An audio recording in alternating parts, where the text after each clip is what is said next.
J'ai tellement consommé que maintenant, quand je célèbre ma messe, je ne prends pas du vin parce que je suis alcoolique.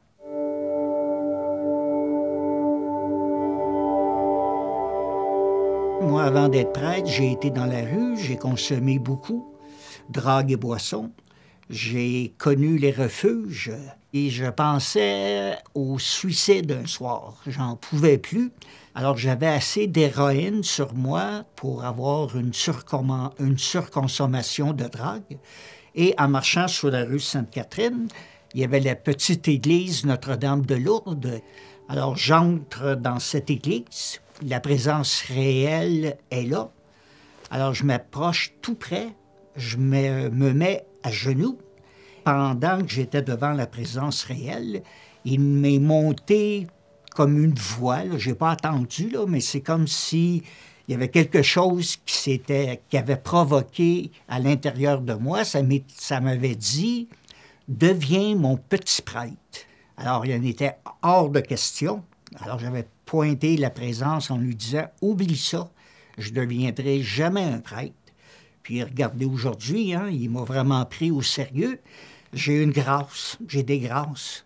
C'est lui qui a fait que j'ai arrêté de consommer là, du jour au lendemain, là, direct. C'était vraiment à la Saint-Paul. Je fais un ministère dans les rues à Montréal. Alors, j'ai une très grande paroisse. Je ne suis pas travailleur social, je ne suis pas un travailleur de rue. Je suis plus une présence d'église dans la rue. Ce qui étaient mes faiblesses de l'époque sont devenues mes forces. Les jeunes de la rue savent mon parcours, les plus vieux aussi. Alors, ils viennent très facilement me voir, se confier, se confessent. Alors, on fait une bonne équipe là, ensemble. Pour apporter Dieu dans la rue, je dois l'avoir moi-même. Alors, avant d'aller dans la rue, je fais de l'adoration 1 heure. Je suis assidu à mon bréviaire, c'est des prières que les prêtres on doit faire durant la journée. Parce que si je veux l'emmener, il faut que je le possède moi aussi, sinon je ne pourrais pas. J'ai un tatouage que les jeunes apprécient beaucoup, ils trouvent ça drôle. C'est la figure de Jésus-Christ. Et c'est écrit « Dealeux d'espoir ». Un dealer, c'est un vendeur de drogue.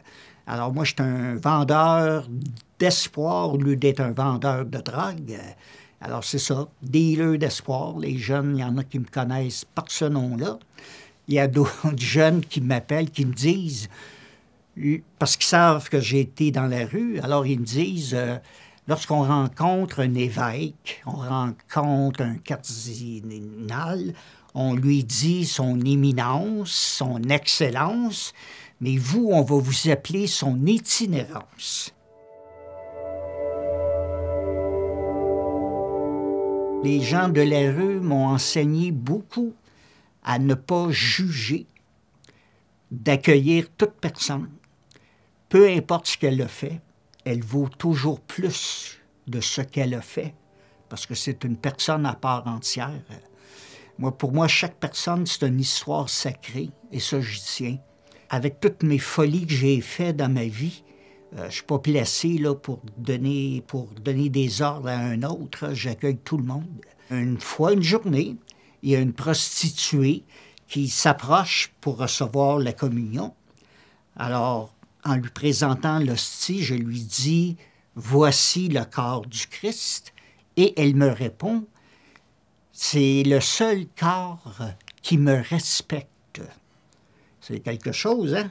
Quelqu'un de la rue qui te dit ça, qui t'enseigne ça, et elle le vivait comme ça. Elle, c'était son sens à sa vie.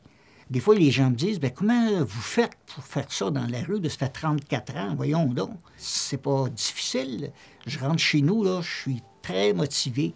Les jeunes ils me donnent tellement d'amour, ces jeunes-là, que je voudrais pas changer. Alors, je suis pas que je suis bon, c'est que je suis égoïste, tout simplement.